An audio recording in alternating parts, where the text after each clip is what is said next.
Introducing next on my show now, my radio show, accepting my invitation to come back on. We have a female singer-songwriter and a musician, Sarah Reeves, joining me. Very nice to have you back with me on my show, and a warm welcome to my show here in the UK. Awesome. Thank you for having me back. Great to hear from you and see you. Of course, we're on the Zoom, and it also goes out on the radio waves as well. How are you today, and where are you at the world right now? I'm doing great. I am just getting started on my day. It's 10:30 in the morning and I am in Fort Worth, Texas. That's where I live now. Oh, So wow. I moved last time I talked to you. That's right. I remember you were in Alabama, if I stand correct. Well, I was in Nashville. I was raised in Alabama. You're correct on that. But I was Okay, in Nashville right before this and then recently got married and moved to Texas. amazing. And Texas are doing really well for itself, the music scene, and with Beyonce, Texas, that song, um, and with your musical background, you say it began like in Alabama, and did it kind of find its own way from there?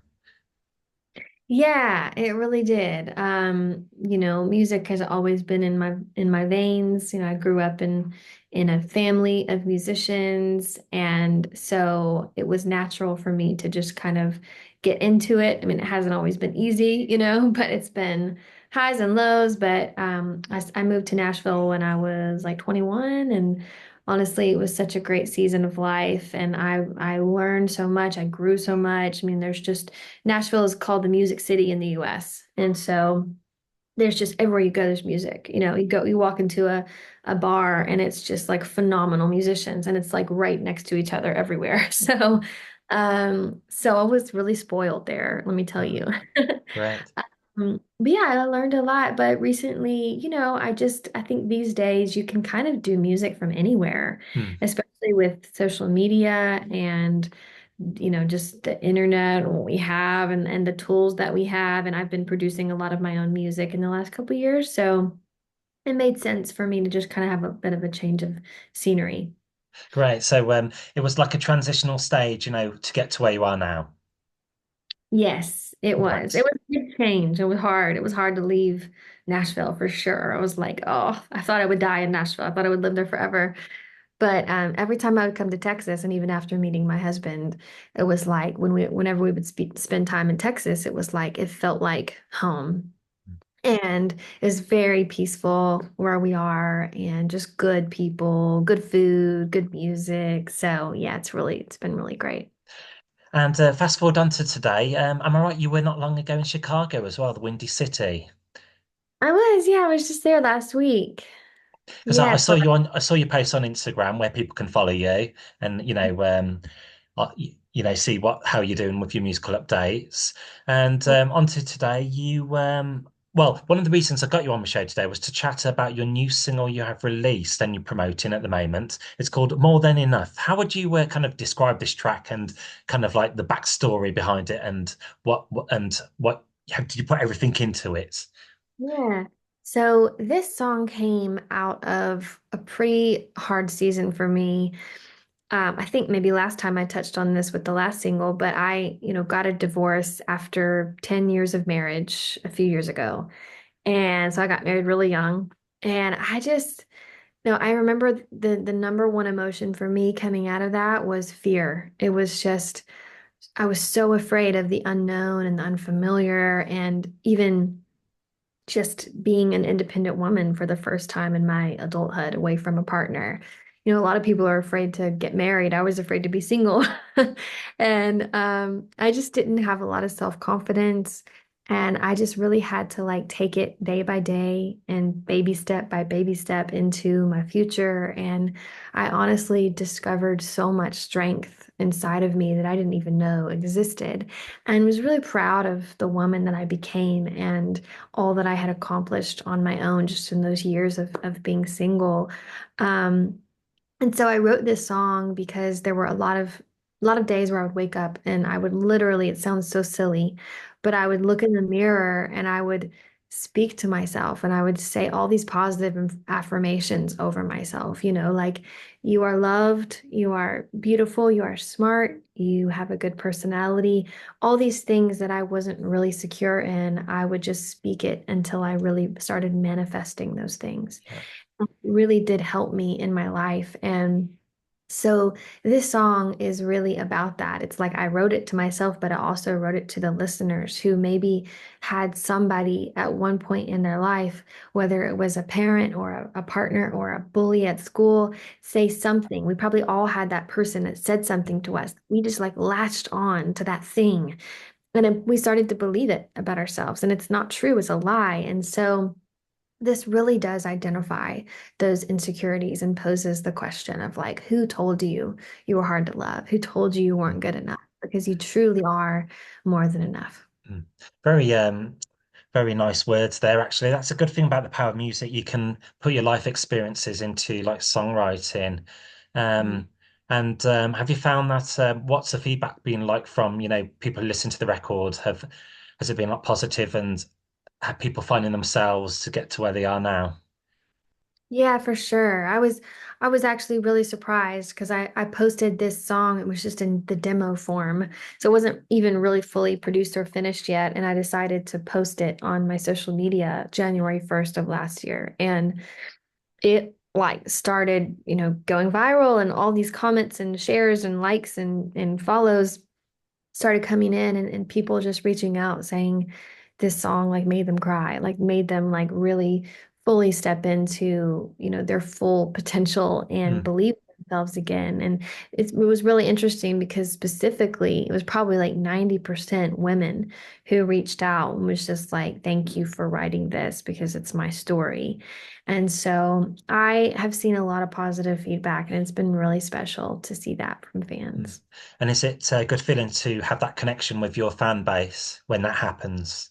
Yeah, I mean, that's why we do what we do, right? It's not, for me, it's like, it's not about me, it's fun to make music and be this whatever, but at the end of the day, like I write music to help people and I want to connect with the person that's listening to the song.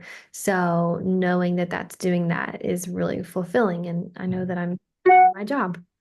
Yes, so thank you for just telling me a little bit about the backstory behind that. Onto the track itself, like more kind of like the musical side now. It has a slight kind of R&B pop edge to it. And would you agree it's a kind of track that kind of does make you want to get up from your chairs and dance away from the song meaning? Yeah, I mean, I think obviously the melody, the lyric, and the music all has to like complement each other, right? So I think the producer that did this one, he did such a phenomenal job of like not adding too much, but adding just enough to like not take away from the lyric, but Mm, really like enhance what the song was saying. And I think he did such a good job with like um marrying those two things together and just really making you feel it's like the track just really has that emotion that you want and it's mm, fun and it's up tempo and but it's also emotional. So mm. yeah, phenomenal job. Sometimes when you just listen to a track, it hits the earworm. And having looked at your figures on the streaming platforms, it's been listened to multi-millions of times across the spectrum. That's crazy. That's amazing. Mm. And I just wanted to ask you as well. You mentioned like producers. Who did you work with on this album? Like where was it recorded? And do you have like a good team around you? Yeah. Well, this one I actually just worked with this person. Actually, I wrote this more than enough with three other people, and it was the first day and only day that I had met all of them. So, um, gosh, I can't even pronounce his last name, but his name is Jordan, the producer. But like I said, we only met one time. So it was crazy because I usually don't do that. I usually have like a small kind of inner circle that I Mm. work with. But it was just like the right people at the right time.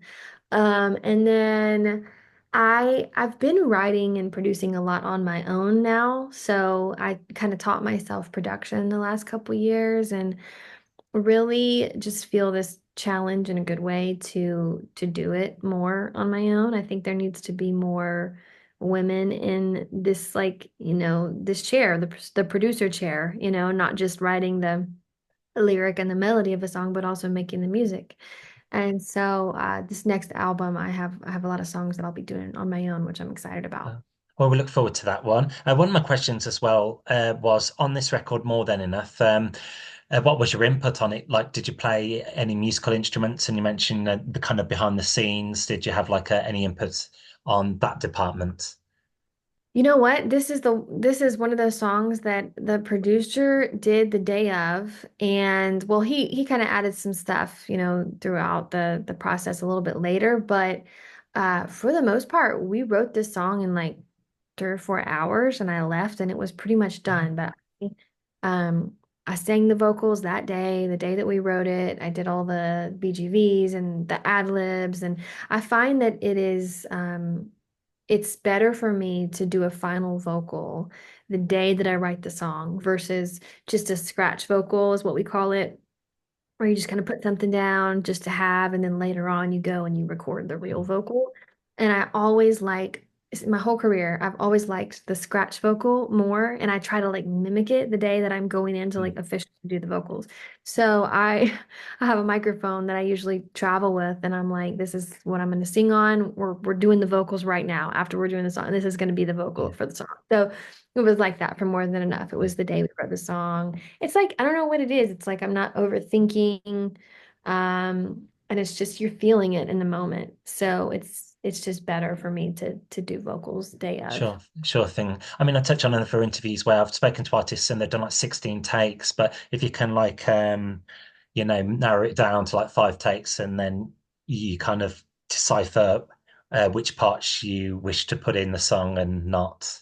Yeah. Yeah, because sometimes you can really overthink, Yeah. or there's a term that we call demoitis, which means most of the time when you write a song, you walk away with like a demo, which is kind of like just a scratch version of the whole song. But it's so, you listen to it all the time. You're as an artist, you're like excited about this new song, and I'm listening to my songs over and over and over and over. And like subconsciously, I'm hearing these vocals, and then I get attached to them, and then I go in to do the final vocal, and it's like I'm trying to mimic what I was listening Mm, to so much and I loved, and it's never the same. yeah, So if I tell people, I'm like, don't get demoitis because you gotta like don't listen to it too yeah. much.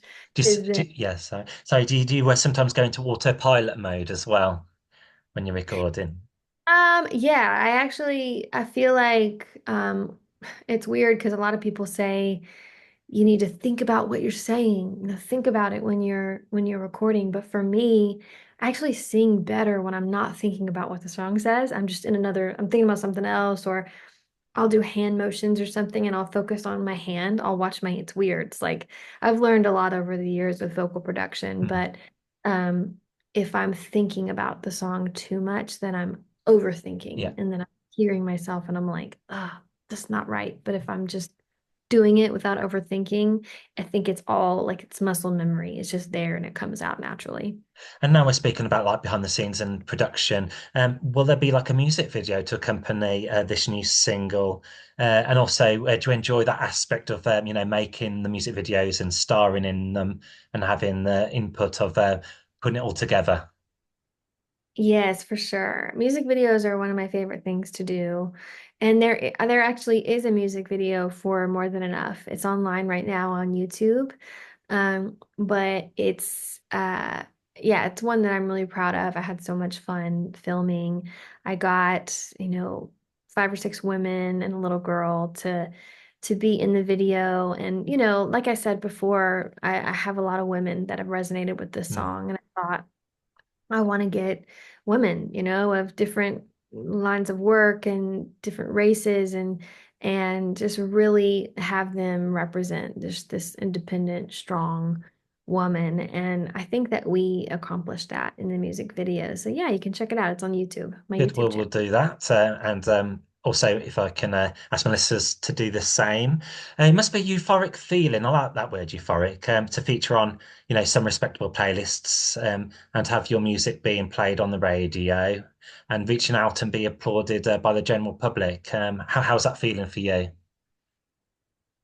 It's really great. I mean, you always want people to respond well to the music, and to the work that you've put your heart in, and so when there's a song that connects, it really is fulfilling. And it's not every song because you really can't determine. It's like I never know when a song is gonna be the one that goes viral or whatever is the single. It's like weird. I sometimes I can hear it in other artists' music, but my own, I'm like, I don't know, they're all like my little babies and I can't pick a Mm. favorite.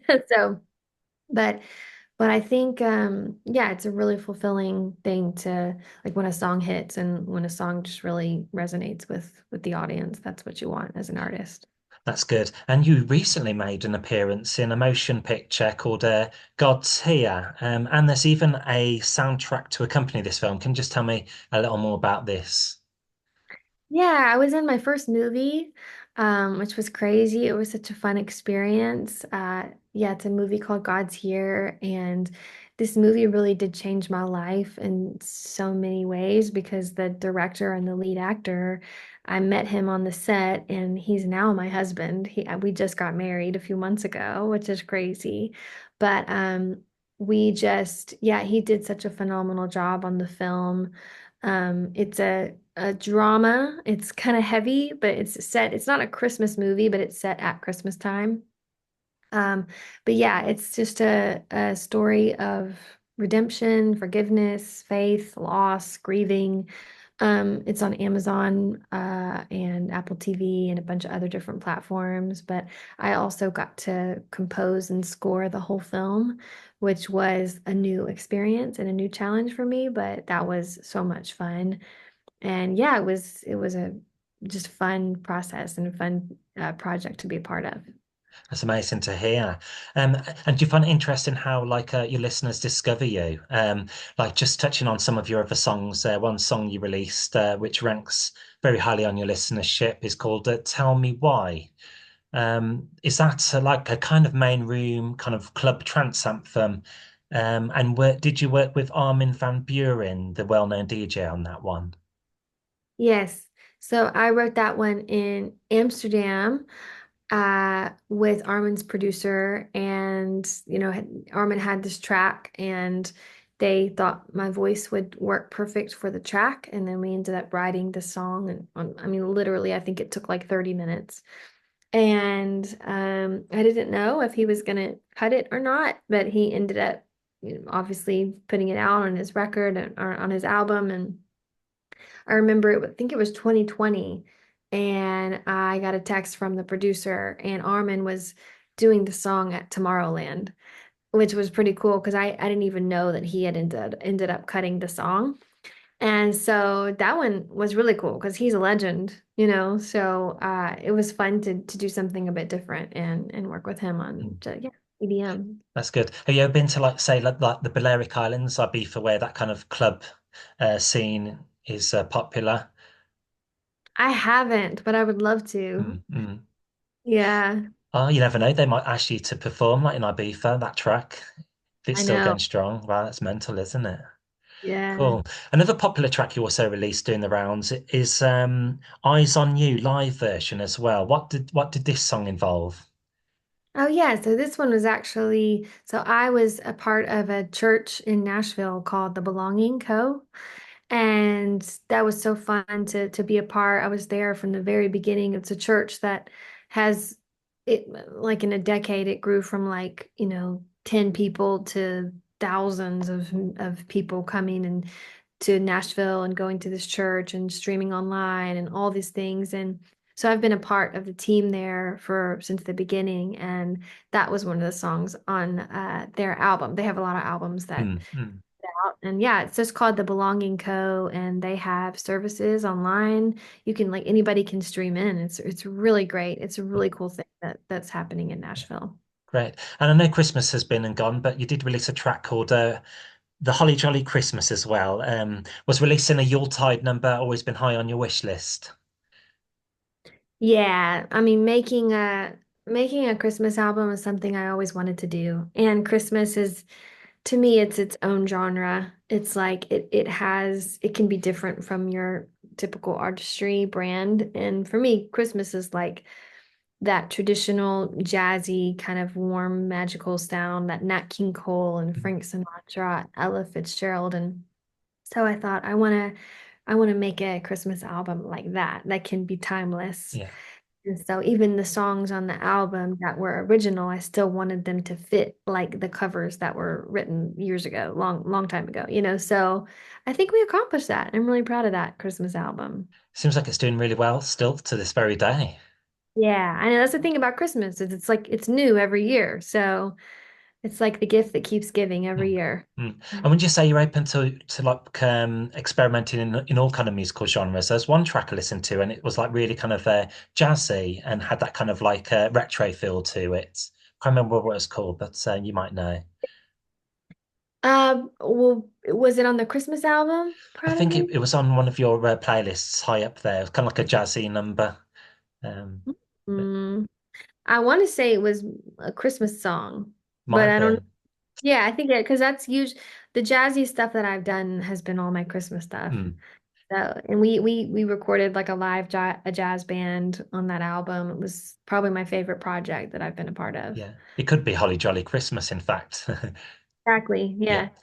And going on to touring now and gigging, you performed a sellout show in London in September 2023 and was an official performer at the Reeperbahn Festival in Hamburg as well. How was that experience for you? That was amazing. I was just so happy to be outside of the US performing. I love the US. I've pretty much played in every state. Mm, Um, but it was fun to just kind of go to other countries and just see and meet fans and experience a different culture as well, you know. Even though I had a really bad sinus infection and ear infection. Like, so I was actually sick when I was there. But it was so sweet just to see the fans mm, still responding to the music. And yeah, it was fun. yeah. Any gigs or tours on the horizon? Any plans to do that later on in the year? Yeah, we've definitely been talking about it. We don't have anything set in stone right now. You know, as an artist, it's like I'm always in these phases. Right now, I'm in the creative phase and just trying to get the album done, Mm, and usually touring comes after that. So, I definitely will keep people posted. Anyone that wants to follow along, you can follow me on my Instagram where I post the most. Probably it's just Sarah Reeves Music or TikTok, mm, Facebook, all the things, yeah. and I'll announce the tour Because soon. of course people should know that you need the material to go out there and perform on Yeah, stage. Well, no, you can perform the classics as well, but it's nice to have yeah, some yeah. new music out there.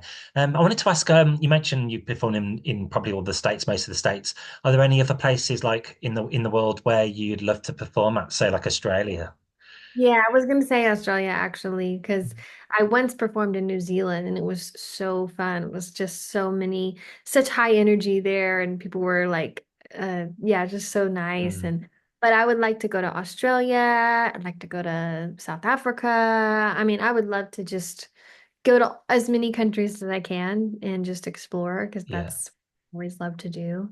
Cool. And And just go back to being on stage. What strategies do you have, for yourself or other performers, when they get just a bit of butterflies before you go on stage? Is it a case of just kind of just diving into the deep end and doing what you enjoy, or do you have a set strategy to kind of deal with that scenario? yeah, man, I wish I had the solution to nerves. For me, it's like I get butterflies at the beginning, and then once I'm kind of settled in, I'm through my first song. It's like, okay, I think I can do this. You settle in, you know. So Mm, it's really just kind of getting past that first set of nerves. It's really like the anticipation for me and the build up, which I think it is for a lot of people. And then once you get out there, it's like it's not so scary, you know, and you start looking at the faces and you're like, I actually like when I can look at people's faces. Like sometimes it's pitch black and you can't see anything and it's just lights. And honestly, that's kind of nerve-wracking because I'm like, I don't even know who I'm seeing mm, to. But I usually try to find a face in the crowd that looks like either they're singing along with me or they're just really excited or really into it. And I look at that person a lot because for some reason I bounce off of their energy and like I'm like, okay, this person, if not for anybody else in the room, I'm doing it for this person, Mm. you know? And so really just finding that one face Yeah. and just doing it because it's hard. I mean, I'm Mm. an introvert. I'm naturally shy, so being on a stage is not natural for me, but Mm. somehow I do this for a living and I've gotten through it. So if I can do it, you can too. Yeah, I mean, having spoken to you, like in this interview, it seems that you've overcome all the kind of like the hurdles in business to get to where you are now. And do you enjoy doing like the intimate gigs as well? You know, do you find they have a sense of authenticity about them? You know, you see that face, and then you'll remember that face, and then you see them again at the next concert. Do you like that? Yeah, I think those are my favorite. I do different types of setups to where sometimes I'll have full band, sometimes it's stripped down. Lately, I've just been doing me and a keyboard, honestly, and sharing stories in between. And I feel like people are just kind of in my living room, and we're all just like kind of hanging out. And it's becoming my favorite way to play live because you just kind of get this new angle that you wouldn't get before, or you wouldn't get with this full arena setting, full band.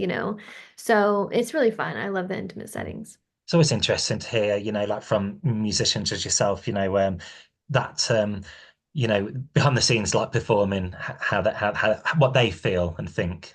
Yeah, totally. Just a couple more to go now. Such a broad question, but any artists on your radar you may wish to collaborate with or work who are like in the charts at the moment? Hmm. Well, I mean, maybe I said this in the last interview, but my favorite artist is Ray. She's UK based. Yes. Um, and she's like such an inspiration to me. I love her music and her voice is just insane. I saw her in concert last year and she blew me away. And it would be cool to collab with Mm. her. Yeah. One of my favorites is Dua Lipa. Is she high on your music Yeah. tastes? Yeah, I love Dua. Uh, She's inspired. I have a song called Cloud Nine that I'm just now teasing a little bit, and I think that might be my next single, honestly. But a lot of people say they hear Dua in it, and I'm like, yeah, she definitely inspired that one. Yeah. Right. And what would you like to say to your fans and followers and friends and family? Any final words? Yeah, just thank you for listening to the music, and I hope that you have found, even though a lot of these songs are my own story, I hope that you have found your story in my music, and that it has just inspired you and encouraged you. And yeah, I couldn't do what I do without you. So thank you. It's a nice incentive to have. And then you mentioned you're on Instagram, Sarah Reeves. Of course, check out the YouTube video to your new single. Do you have an official website as well? Yes, it's just sarahreevesmusic.com. That's excellent. That's very easy to remember, Sarah Reeves. And just a fun question to finish off with. I know Texas famous for its, lots of great food there. Are you a bit of a foodie like me? And if so, what's your types of favorite food you like to have when you're eating in or taking away?